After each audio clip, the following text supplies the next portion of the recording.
This video is sponsored by Invincible AI. In the desolate expanse of the Western Desert, British forces, battered by the humiliating retreat from Dunkirk and outnumbered nearly 7-1, faced a grim reality. Europe had fallen under the iron grip of the Axis powers, and with France defeated, Britain stood alone, a lone flicker of hope against the encroaching darkness.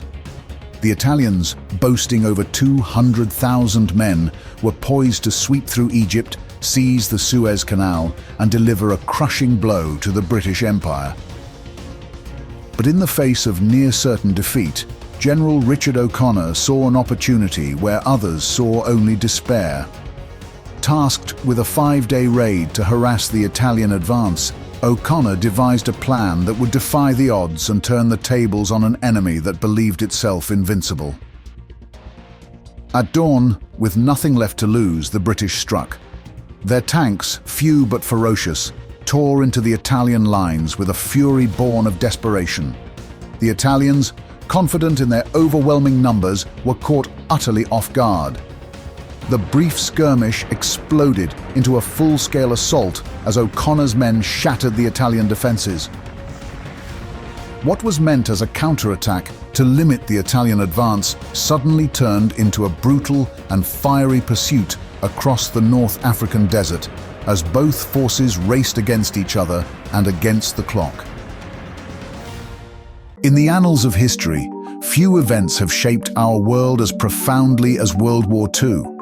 Bringing these monumental stories to life through documentaries is no small feat. It requires the precision of a Norden bomb site and the dedication of a codebreaker at Bletchley Park. That's where Invincible AI enters the theatre of operations, a groundbreaking tool for content creation with over 10 million users across more than 150 countries. Far more than a simple video editor, it's like having an entire production team at your fingertips. Let us demonstrate. We type a short prompt about Operation Overlord and watch how swiftly Invincible AI assembles a compelling narrative. But that's just the opening salvo. Just as World War II's greatest generals could rapidly adapt their strategies, Invincible AI allows you to modify your video with simple text commands. Want to change the intro? Done. Need better footage of Sherman tanks rolling through France? Just ask. You can even ask it to translate the voice to French. Now let us spotlight a feature that's as game-changing as the breaking of the Enigma code: voice cloning technology. Imagine narrating an entire documentary series in your own voice without spending countless hours in a recording booth. With Invincible AI, you can do just that. Record a short sample of your voice, and the AI will generate hours of narration that sounds just like you. Need to make script changes? No problem. Edit the text, and Invincible AI will regenerate the narration in your voice faster than a P-51 Mustang. With Invincible AI, you can create up to 4 videos for free. But if you're ready to launch a full-scale production offensive, we recommend the paid plan. Starting at just $20 a month, it's like upgrading from a Jeep to a Sherman tank. You'll get watermark-free videos, access to voice cloning, and an arsenal of high-quality stock footage that would make the War Department envious. Don't forget, you can double your video generation credits in your first month by following the link below and using the code WW250. With Invincible AI as your ally, you'll be creating videos with unprecedented ease and quality. The year was 1940, and the world was engulfed in war. Nazi Germany had swept through Europe with terrifying speed, leaving the British Expeditionary Force battered and forced to retreat from Dunkirk. France had fallen, and Britain stood alone against the Axis powers, its resources stretched thin and its people weary. Amid this global chaos, the Mediterranean and North Africa became critical theaters of war. Control of these regions meant control of vital sea routes, access to Middle Eastern oil fields, and the strategic Suez Canal, the lifeline of the British Empire. At the heart of this struggle was the Western Desert, an expanse of barren land stretching across Egypt and Libya, where British control over the Mediterranean hung in the balance. Field Marshal Sir Archibald Wavell, appointed in 1939 as the Commander-in-Chief of British forces in the Middle East, was tasked with defending this vast, inhospitable region. His command spanned 9 countries and parts of 2 continents, a responsibility that included the critical defense of the Suez Canal from Axis forces. But with Europe under Nazi control, Wavell's resources were limited, and his forces were outnumbered and isolated. Wavell was a strategist who understood the brutal reality of desert warfare. The vast distances, extreme heat, and scarcity of resources made logistics a nightmare. Water, food, and ammunition had to be brought in from distant supply lines. The desert itself was an unforgiving adversary. Wavell's cautious approach reflected these challenges. He knew that any operation in the desert would require meticulous planning and that a single mistake could lead to catastrophe. But the situation was dire in London, and patience was running thin. Prime Minister Winston Churchill, desperate for a victory to rally a beleaguered nation, looked to North Africa as a potential turning point. With Europe firmly in the grip of the Axis powers and Britain reeling from the evacuation at Dunkirk, Churchill saw an opportunity to strike back against the Italians who had aligned themselves with Nazi Germany. However, he grew increasingly frustrated with Wavell's cautious stance. During a meeting in August 1940, Churchill famously quipped that, quote, "The tail of the army always appeared disproportionate to the teeth," expressing his impatience with Wavell's defensive strategy. Despite the tension between them, both men recognized that action was necessary. The Italian forces, numbering over 200,000, had massed in Libya and were poised to invade Egypt, threatening British control of the Suez Canal. In stark contrast, Wavell had only about 30,000 men at his disposal, including the 7th Armoured Division, known as the Desert Rats, and the 4th Indian Division. These troops were well-trained and battle-hardened, but severely outnumbered and under-equipped, their tanks and vehicles already showing the wear of desert conditions. Out of this pressure cooker of strategic necessity and strained diplomacy, Operation Compass was born. What began as a plan for a limited 5-day raid quickly evolved into a full-scale offensive under the command of General Richard O'Connor, a man known for his boldness and willingness to defy conventional tactics.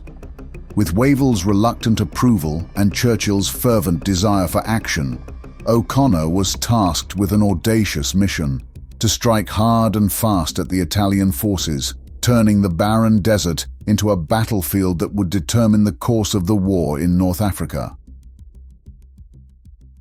In the late summer of 1940, the Italian 10th Army, under the command of General Mario Berti, began its long-anticipated advance into Egypt.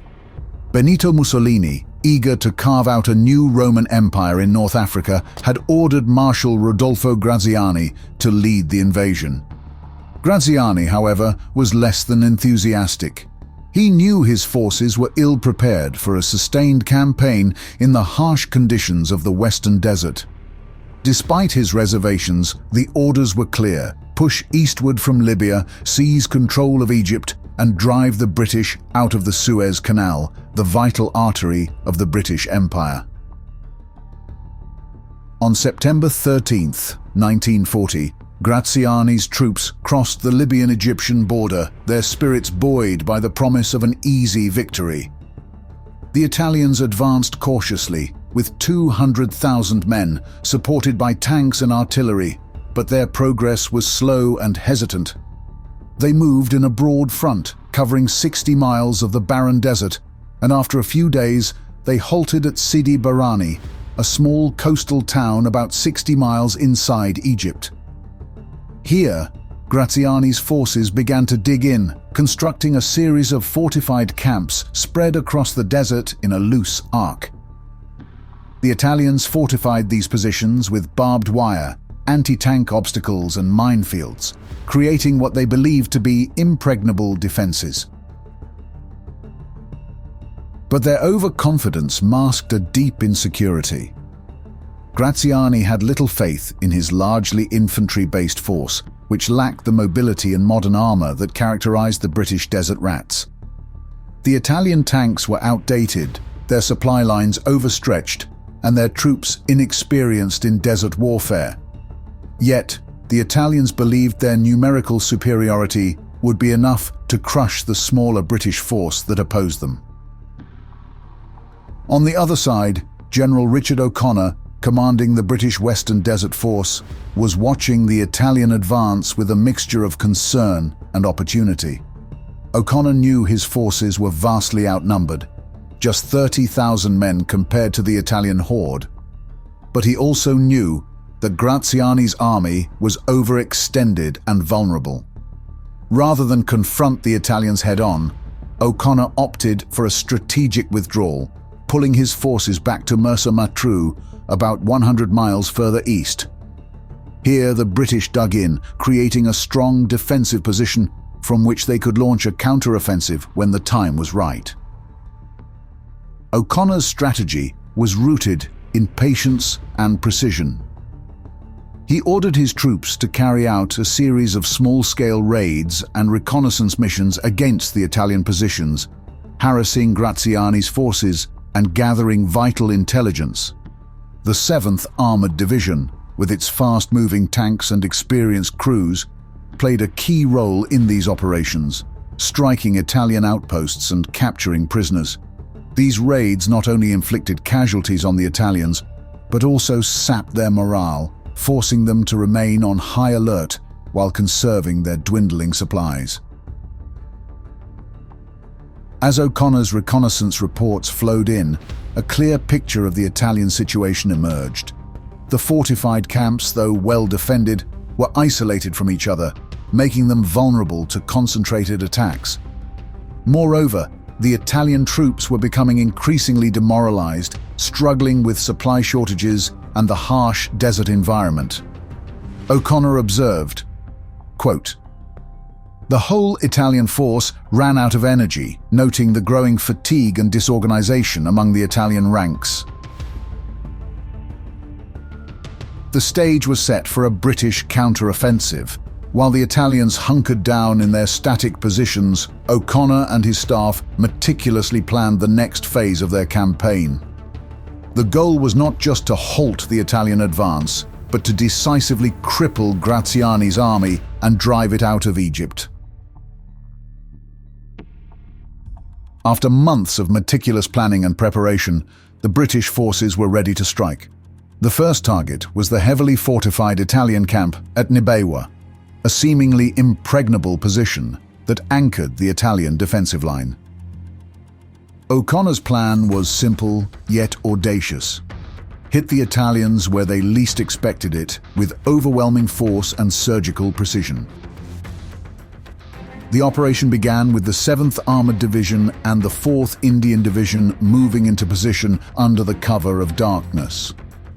Intelligence and aerial reconnaissance had revealed critical weaknesses in the Italian defenses, particularly at Nibewa, where the camp was isolated and vulnerable to an attack from the west. O'Connor, always the unconventional thinker, decided to exploit this by bypassing the heavily defended southern and eastern approaches, opting instead to strike from the rear where the defenses were weakest. At dawn, the British Matilda tanks rumbled into action. These heavy beasts, slow but virtually impervious to Italian fire, led the assault, crashing through the barbed wire and minefields as if they were paper. The Italian defenders, caught completely off guard, struggled to mount any effective resistance. The British tanks rolled over their positions, with infantry close behind, securing the camp in a matter of hours. The speed and decisiveness of the attack left the Italian forces reeling. The success at Nibewa was quickly followed by assaults on the nearby Tama West and Tama East camps. Again, O'Connor's forces struck with speed and precision, using the same tactics that had worked so effectively at Nibewa. The Italian defences, spread thin and poorly coordinated, crumbled under the relentless British advance. By the end of the day, both Tamar camps had fallen, and the road to Sidi Barrani was wide open. O'Connor's use of unorthodox tactics, combined with the sheer power of the Matilda tanks, was key to the success of these initial strikes. The British forces capitalized on their intelligence and the element of surprise, turning the Italians' static defenses into a liability. The psychological impact of these swift victories was enormous. The Italians, who had expected to hold their ground against a numerically inferior enemy, were instead faced with the reality of being outmaneuvered and outclassed at every turn. As the British forces continued their push towards Sidi Barrani, Churchill, who had once doubted Wavell's approach, began to see the fruits of his general's patience and O'Connor's brilliance. Acknowledging the success of the operation and the soundness of the leadership that had made it possible, Churchill would later write, quote, "I thought it best to leave him in command." By December 11th, the initial phase of Operation Compass had exceeded all expectations. Over 38,000 Italian soldiers had been captured, along with vast quantities of supplies and equipment. British casualties were minimal, a testament to the effectiveness of their tactics and the thoroughness of their planning. Morale among the British troops soared as they realized they were on the brink of a decisive victory that could reshape the entire North African campaign. With the fall of Nibewa and the Tuma camps, the British forces surged forward, their eyes set on the next critical objective, Sidi Barrani. This small coastal town, now fortified into a stronghold by the Italian 10th Army, was the linchpin of their defensive line in Egypt. General Richard O'Connor knew that capturing Sidi Barrani was crucial, not just for its strategic position, but for the psychological blow it would deal to the already demoralized Italian forces. On December 10, 1940, under the cover of darkness, the British forces began their final approach to Sidi Barrani. The assault was a meticulously coordinated operation involving a combined arms attack that brought together infantry, tanks, and artillery in a devastating show of force. Leading the charge was Brigadier C.E.N. Lomax, who commanded the 16th Brigade. Alongside them was the Australian 6th Division, under Major General Evan Mackay, whose troops had quickly proved their mettle in the harsh desert conditions. As dawn broke, the British guns opened up with a barrage that shattered the silence of the desert. The artillery pounded the Italian positions, softening them up for the infantry and tanks that followed.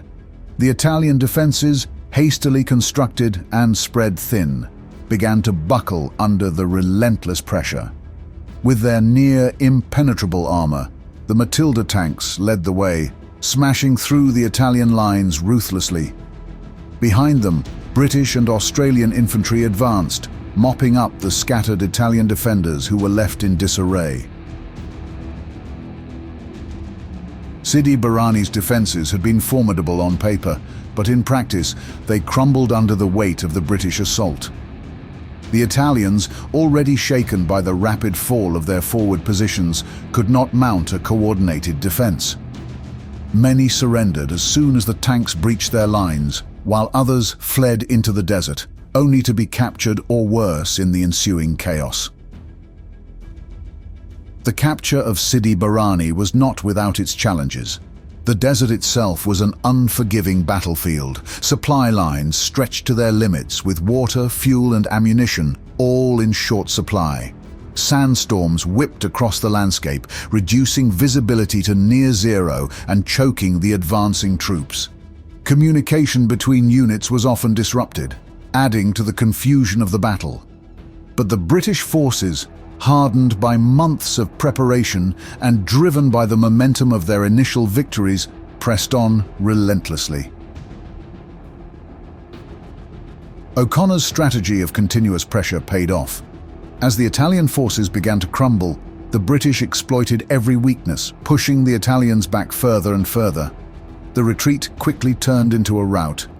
By December 11th, Sidi Barrani had fallen, and with it, the last major Italian stronghold in Egypt.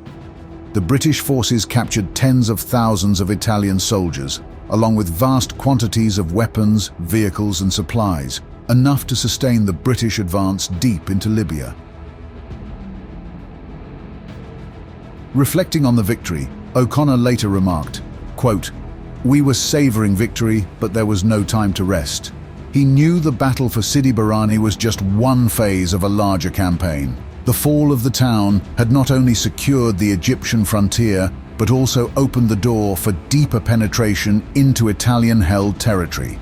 The once formidable Italian 10th Army was now in full retreat, its forces scattered across the desert, their morale shattered.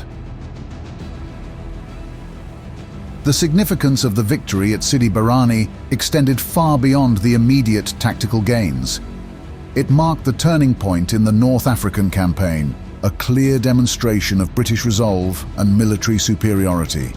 The capture of the town not only secured Egypt, but also allowed the British to pivot towards a broader offensive that would eventually drive the Italians out of Libya entirely. Seizing the momentum, O'Connor ordered a relentless pursuit of the fleeing Italians, determined to turn their retreat into a rout. The next objective was Bidefom, a remote desert outpost where O'Connor planned to deliver the final blow to the Italian 10th Army. O'Connor's strategy was wild at heart. He dispatched the 7th Armored Division, known as the Desert Rats, on a daring flanking maneuver through the desert, bypassing the main Italian forces and cutting them off at Bidefom. The Desert Rats, renowned for their speed and mobility, raced across the harsh terrain, their tanks and armored vehicles kicking up clouds of dust as they pressed forward. At the same time, the British infantry and artillery harried the retreating Italians from the rear, keeping them off balance and unable to regroup. The plan worked to perfection. On February 5, 1941, the Desert Rats reached Bidefom ahead of the Italians, setting up a formidable roadblock. As the first Italian units arrived, they were met with a hail of fire from British tanks and artillery.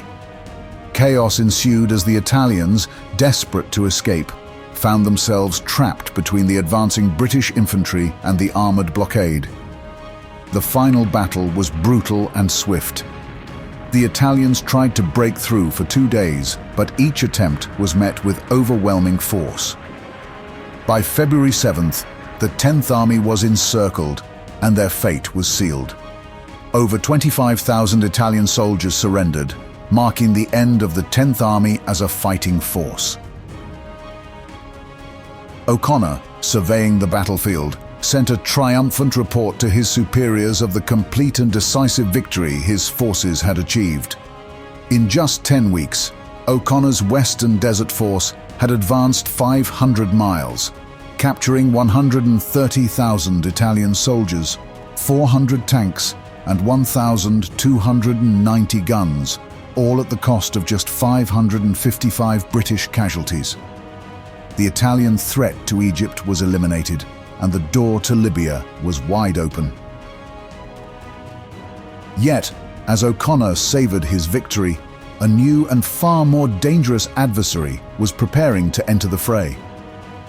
In response to the catastrophic Italian defeat, Adolf Hitler dispatched General Erwin Rommel and the Afrika Korps to North Africa.